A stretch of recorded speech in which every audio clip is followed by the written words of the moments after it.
कथा। भगवान श्री कृष्ण ने कहा कि कृष्ण भक्त सभी पापों से मुक्त हो जाते हैं। राधे राधे। जैसा मैं तो मैंने तो पांडे यूट्यूब चैनल पर आप सबका स्वागत करती हूँ। इस प्रसंग का वर्णन श्रीमद् भगवद गीता मिलता है। भगवद गीता में भगवान श्री कृष्ण आज समझा रहे हैं कि कोई भी मनुष्य जब मेरी शरण में आ जाता है तो वह सभी पापों से मुक्त हो जाता है, क्योंकि वह पुण्य कार्य करने लगता है और पुण्य कार्य सदा सर्वथा मनुष्य के हित के लिए ही उपयोग में लाए जाते हैं।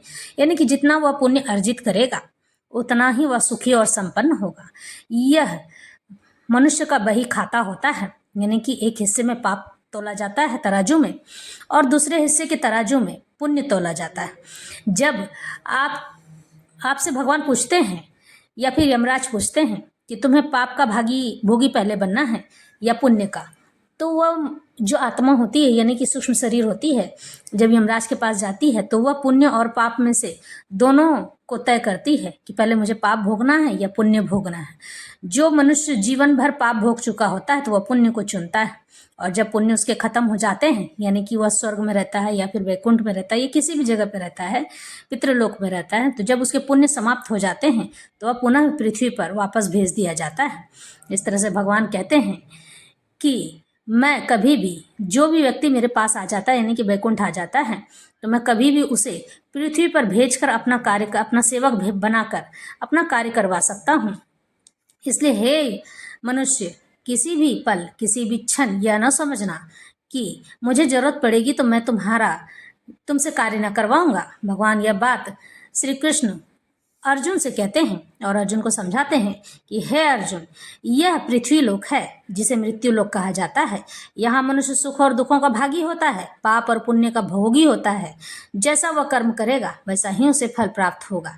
और जो व्यक्ति मेरी शरण में आकर सब चीज मुझे अर्पित करके यह जानते हुए यह पाप है तो वह भी मुझे अर्पित कर दे, यह पुण्य है तो वह भी मुझे अर्पित कर दे, मेरे लिए किया गया पाप, वह मनुष्य कभी भी इसके फल का भोगी नहीं होता है।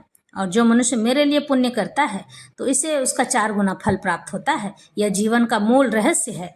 लेकिन जो लोग नहीं सोचना चाहते, जो नहीं समझना चाहते हैं, मैं उसके लिए कुछ नहीं कर सकता हूँ। बार बार एक ही बात को समझा कर भी मनुष्य को अगर मैं थक जाऊं तो भी मैं कुछ नहीं कर सकता हूँ, क्योंकि जब तक उसके मन में बसे हुए लालच का पर्दा नहीं हटेगा, अहंकार की भावना समाप्त नहीं होगी, लोभ मद और मोह नहीं समाप्त होगा, तब तक वह मेरी शरण में नहीं आ सकता है। और इसीलिए मनुष्य को जन्मों जन्मों की तपस्या करनी पड़ती है, यानी कि बार बार जन्म लेना पड़ता है, और जैसा वह कर्म करता है उस हिसाब से उसे जन्म मिलता है, ताकि वह अपने पापों से मुक्त होकर, कर्म बंधन से मुक्त होकर वह मेरी शरण में आ सके।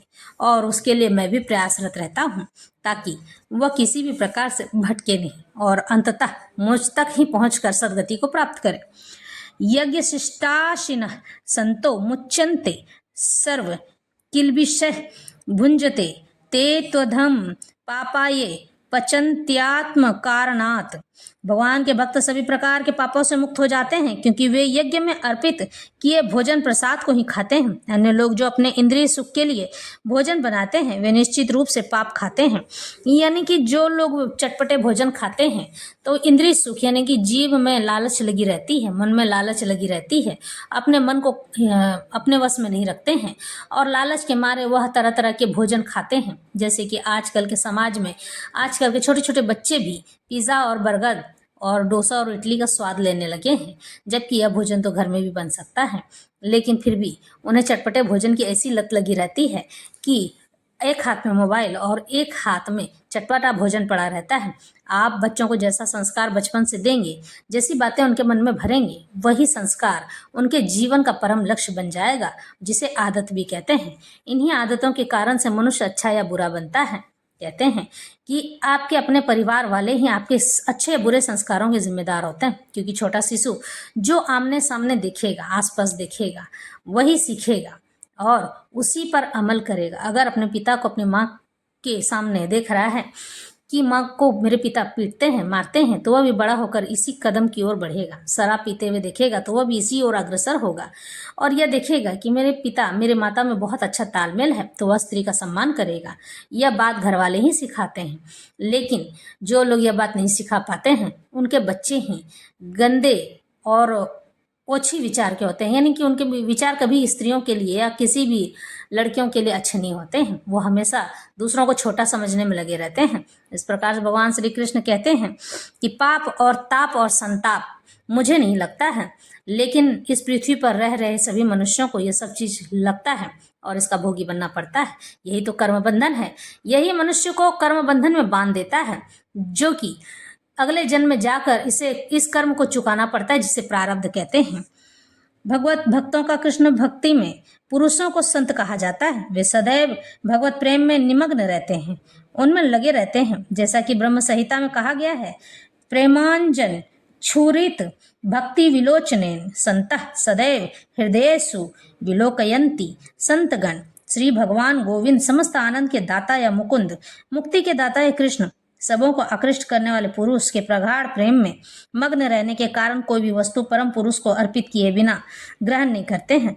फलतः ऐसे भक्त पृथक पृथक यानी अलग अलग भक्ति साधनों के द्वारा यथा श्रवण, कीर्तन, स्मरण, अर्चन आदि के द्वारा यज्ञ करते रहते हैं, जिससे वे संसार के संपूर्ण पापमय संगति के कलमश से दूर रहते हैं। अन्य लोग जो अपने लिए या इंद्रिय तृप्ति के लिए भोजन बनाते हैं, वे न केवल चोर हैं अपितु सभी प्रकार के पापों को खाने वाले हैं। जो व्यक्ति चोर तथा पापी दोनों ही होता चल भला होता है, भला वह किस तरह सुखी रह सकता है? वह संभव नहीं है। इसे सभी प्रकार से सुखी रहने के लिए मनुष्यों को पूर्ण कृष्ण भक्ति में संकीर्तन यज्ञ करने की सरल विधि बताई जाती है, अन्यथा संसार में शांति या सुख नहीं हो सकता है। इस तरह से भगवान श्री कृष्ण आज अर्जुन को समझा रहे हैं। अन्नाद भवन्ति भूतानि पर्जन्याद अन्न संभव, यज्ञाद भवति पर्जन्यो यज्ञ कर्म समुद्भव। सारे प्राणी अन्न पर आश्रित हैं। जो वर्षा से उत्पन्न होता है, वर्षा यज्ञ संपन्न करने से होती है और यज्ञ नियत कर्मों से उत्पन्न होता है। भगवद गीता के महान टीकाकार श्री बलदेव विद्याभूषण इस प्रकार लिखते हैं, ये इंद्राधंग तयावस्थितम यज्ञम सर्वेश्वरम विष्णुमभ्यच्यम तच्छेषमशन्ति तेन तदेह यात्रां संपादयन्ति ते संतः सर्वेश्वरस्य यज्ञ पुरुषस्य भक्ता सर्व किल्बिषैर अनादिकाल विवृद्धैर आत्मनुभव प्रतिबंध कैर्निर्खिल पापै विमुच्यन्ति। परमेश्वर जो यज्ञ पुरुष अथवा समस्त यज्ञों के भोक्ता कहलाते हैं, सभी देवताओं के स्वामी हैं और जिस प्रकार शरीर के अंग पूरे शरीर की सेवा करते हैं, उसी तरह सारे देवता उनकी सेवा में लगे रहते हैं। इंद्र, चंद्र तथा वरुण जैसे देवता भगवान द्वारा नियुक्त अधिकारी हैं, जो सांसारिक कार्यों की देख रेख करते हैं। सारे वेद इन देवताओं को प्रसन्न करने के लिए यज्ञों का निर्देश करते हैं, जिससे वे अन्न उत्पादन के लिए प्रचुर वायु, प्रकाश तथा जल प्रदान करें। जब कृष्ण की पूजा की जाती है तो उनके अंग स्वरूप देवताओं की भी स्वतः पूजा हो जाती है, अतः देवताओं की अलग से पूजा करने की आवश्यकता नहीं होती है।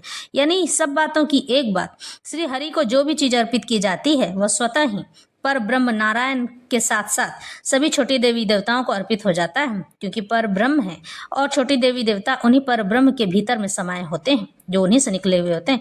इसी हेतु कृष्ण भक्ति में भगवत भक्त सर्वप्रथम कृष्ण को भोजन अर्पित करते हैं और तब खाते हैं। यह ऐसी विधि है जिससे शरीर का आध्यात्मिक पोषण होता है।